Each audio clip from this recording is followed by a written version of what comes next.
¿Qué tal, amigos de la física?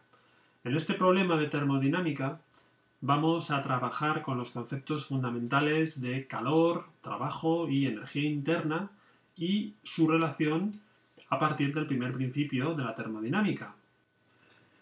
El problema fue planteado en un examen de ciencias ambientales en la UNED en el año 2012 y su enunciado dice lo siguiente. 2 moles de un gas ideal monoatómico se encuentran inicialmente a una temperatura de 17 grados centígrados y ocupan un volumen de 10 litros. El gas se expande primero a presión constante hasta triplicar su volumen y luego adiabáticamente hasta que la temperatura vuelve a su valor inicial. Y nos piden A. ¿Cuál es el calor total suministrado al gas durante este proceso? B. ¿Cuál es la variación total de la energía interna del gas? C. ¿Cuál es el trabajo total realizado por el gas? Y D. ¿Cuál es el volumen que ocupa el gas al final del proceso? Y nos dan una serie de datos. Bien, entonces, como siempre, conviene representar gráficamente en el espacio termodinámico de los ejes de volumen y presión, Vp, el proceso que se nos está describiendo y sobre el cual se nos plantean preguntas.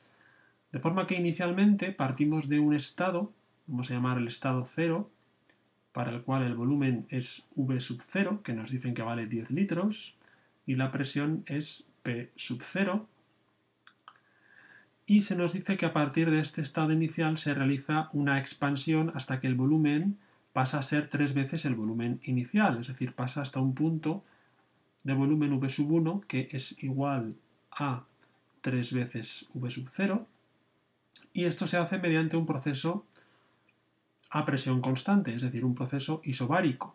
Entonces esto se hace mediante esta recta a presión P sub 0, que es constante. Estamos suponiendo, como siempre, que el proceso es cuasi estático, si no se nos dice nada. Y llegamos al punto intermedio, vamos a llamarle el estado 1, a partir del cual se nos dice que se sigue haciendo una expansión adiabática hasta que la temperatura vuelve a su valor inicial. Es decir, al pasar de 0 a 1 la temperatura será diferente porque, bueno, si yo dibujo la curva isoterma que pasa por el punto inicial, tendrá un aspecto como este, ¿de acuerdo? Y, bueno, la puedo prolongar así. Esta sería la isoterma de temperatura T sub 0, que es la temperatura inicial que corresponde a la presión P sub 0 y el volumen V sub 0. Y para el punto 1, al que hemos llegado por esta expansión isobárica, corresponderá otra isoterma que pasará por ese punto y que para ella la temperatura T sub 1 será diferente y será además mayor que T sub 0, porque es una curva isoterma que está más lejos del origen que la curva de la temperatura T sub 0. Entonces se nos dice que desde el punto 1 se vuelve a la temperatura, mediante un proceso adiabático, se vuelve a la temperatura T sub 0. Es decir, tenemos que dibujar la curva adiabática que pasa por el punto 1 y que tendrá un aspecto como este hasta que cortemos a la isoterma T sub 0 y llegaremos al punto del estado final del proceso 2. Es decir, esta curva azul que he dibujado es una curva adiabática. Como sabemos, una curva adiabática siempre tiene una inclinación mayor que la curva isoterma que pasa por el mismo punto, dado un punto en el espacio termodinámico. Bien, entonces el proceso que describe el enunciado es, por lo tanto, de 0 a 1 mediante esta recta, la voy a dibujar más grueso, ¿de acuerdo? Y luego de 1 a 2 siguiendo esta curva adiabática. Este es el proceso que se nos está describiendo en el enunciado del problema. Y nos preguntan, en primer lugar, ¿cuál es el calor total suministrado al gas durante este proceso? Entonces el calor suministrado será igual al calor suministrado en el tramo 0 a 1 más el calor suministrado en el tramo para ir de 1 a 2. Sucede que en este segundo tramo, como el proceso es adiabático, es decir, esta curva es una adiabática, ¿de acuerdo? Sabemos que no se absorbe calor por parte del gas, por lo tanto, este calor va a ser cero. Y solo nos tenemos que preocupar de calcular el calor en el tramo isobárico 0,1. ¿Cómo calculamos este calor? Bueno, pues sencillamente teniendo en cuenta que el calor en un proceso isobárico será igual al número de moles por el calor específico molar a presión constante y por el incremento de temperatura, es decir, T sub 1 menos T sub 0. Bien, C sub P, el calor específico molar a presión constante, para un gas ideal viene dado por gamma, que es el coeficiente adiabático del gas, por el calor específico molar a volumen constante. Esta es una relación importante que hay que conocer, ¿de acuerdo? Y por otro lado, para un gas ideal monoatómico, que es el caso que se nos está diciendo en el enunciado, C sub V viene dado por 3 medios de la constante R de los gases ideales. Por lo tanto, como gamma se nos da y es igual a 5 tercios, entonces tenemos que C sub P es 5 tercios por 3 medios y por R. Es decir, es igual a 5 medios de R. Y en definitiva, el calor absorbido en el proceso de 0 a 1 isobárico será igual, por lo tanto, a N, que es 2, porque son 2 moles, ¿vale? Por C sub P, que es 5 medios de R, y por T sub 1 menos T sub 0. Bien, entonces aquí conocemos T sub 0, R es una constante, y T sub 1 no lo conocemos, pero lo podemos calcular fácilmente, porque tenemos que para el estado 0 se cumple la ecuación de los gases ideales. P sub 0 por V sub 0 será igual al número de moles N por R y por T sub 0. Y lo mismo para el estado 1.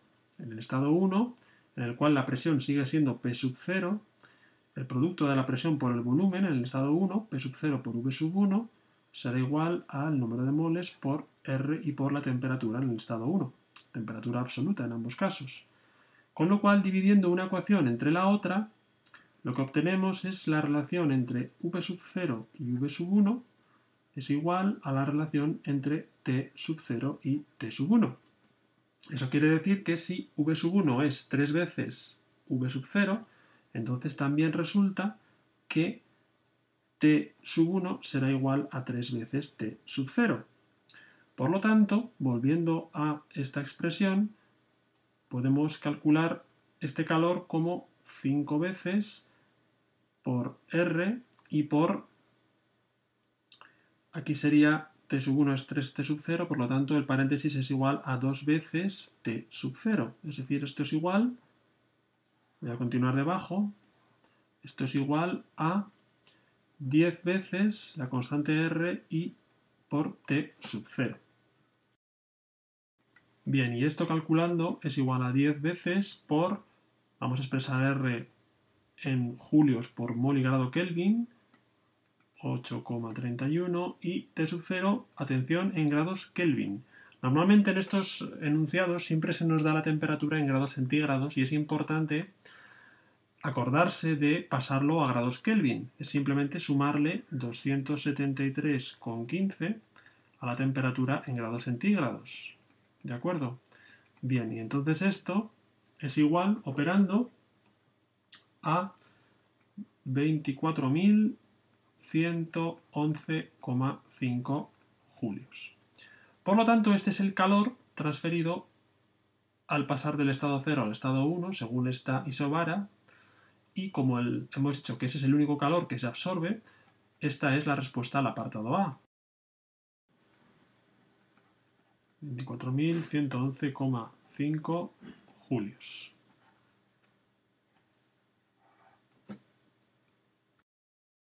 Bien, en el apartado B se nos pide la variación de energía interna en el proceso total. Entonces, como sabemos, la energía interna es una función de estado que depende, para un gas ideal, exclusivamente de la temperatura. Eso quiere decir que si la temperatura inicial es igual a la temperatura final, y de hecho es así porque el estado 0 y el estado 2 se encuentran en la misma isoterma, entonces la energía interna va a ser la misma en los dos estados. Por lo tanto, la energía interna no habrá variado en el proceso global. Esto también lo podemos expresar, o lo podemos ver, teniendo en cuenta que la expresión para una variación de energía interna viene dada por el número de moles, por el calor específico a volumen constante y por el incremento de temperatura entre el estado inicial y el estado final. Pero este incremento de temperatura es cero porque la temperatura final es igual a la temperatura inicial. Por lo tanto, esto vale cero, como hemos ya razonado previamente. Esta es, por lo tanto, la respuesta al apartado B. En el apartado C se nos pide cuál es el trabajo total realizado por el gas. Y aquí es donde vamos a ver en funcionamiento el primer principio de la termodinámica. Y es que, claro, por un lado hemos calculado en el apartado A el calor neto, el calor total absorbido en el proceso. Por otro lado, sabemos que el primer principio de la termodinámica nos dice que el calor absorbido en un proceso es igual a el incremento de energía interna en el proceso más el trabajo realizado en el proceso.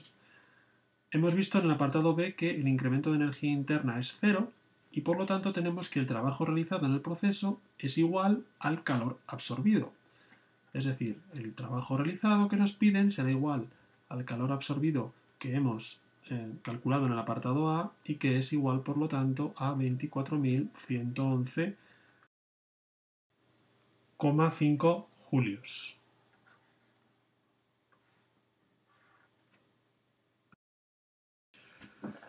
Bien, y por último, en el apartado D se nos pregunta cuál es el volumen que ocupa el gas al final del proceso.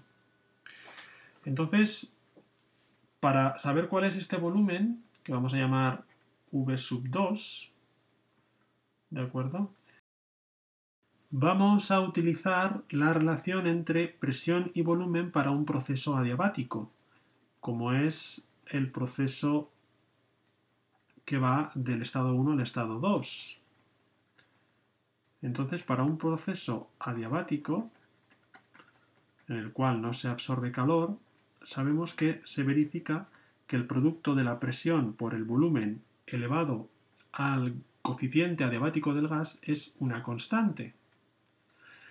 Y por lo tanto podemos escribir que P sub 1 por V sub 1 elevado a la gamma será igual a P sub 2 por V sub 2 elevado a la gamma, donde P sub 1 y V sub 1 son la presión y el volumen en el estado 1 y P sub 2 y V sub 2 son la presión y el volumen en el estado 2. Bien, entonces, por otro lado, en esta ecuación, si nos damos cuenta, podemos separar el factor P sub 1, V sub 1 en el primer miembro y nos quedaría V sub 1 elevado a la gamma menos 1 y en el segundo miembro hacemos lo mismo y nos queda P sub 2 por V sub 2 y por V sub 2 elevado a la gamma menos 1. Ahora bien, por la ecuación de estado de un gas ideal sabemos que P sub 1 por V sub 1 es igual a N por R y por T sub 1. Y lo mismo para P sub 2. V sub 2 será igual a N R T sub 2.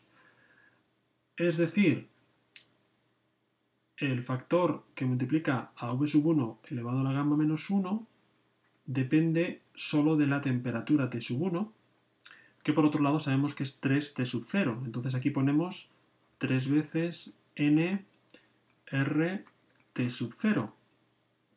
Y en el segundo miembro aplicamos lo mismo. P sub 2 por V sub 2 será igual a NRT sub 2, pero T sub 2 es igual a T sub 0, es decir, esto es nRT sub 0, porque la temperatura en el estado 2 es la temperatura inicial T sub 0.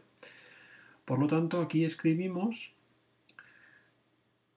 N por R y por T sub 0. En definitiva, lo voy a escribir aquí más claramente, tenemos 3N RT sub 0 por V sub 1 elevado a la gamma menos 1 es igual a nRT sub 0 por V sub 2 elevado a la gamma menos 1. Con lo cual, nRT sub 0 me aparece en los dos miembros y lo puedo cancelar. Y así, lo que me queda es que la relación V sub 2 partido de V sub 1 elevado a la gamma menos 1 es igual a 3. Y de aquí directamente podemos despejar V sub 2 igual a V sub 1 por 3 elevado a la 1 partido de gamma menos 1. Aquí hay que tener cuidado al despejar correctamente, pero lo que obtenemos es esta expresión, ¿de acuerdo? Y aquí, teniendo en cuenta que gamma vale 5 tercios y que V sub 1 es 3 veces el valor inicial V sub 0, es decir, 10 litros, por lo tanto V sub 1 es 30 litros, esto es igual a 30 litros por 3 elevado a la 3 medios. Y usando la calculadora obtenemos que es igual a 155,9 litros. Este es, por lo tanto, el volumen final del proceso.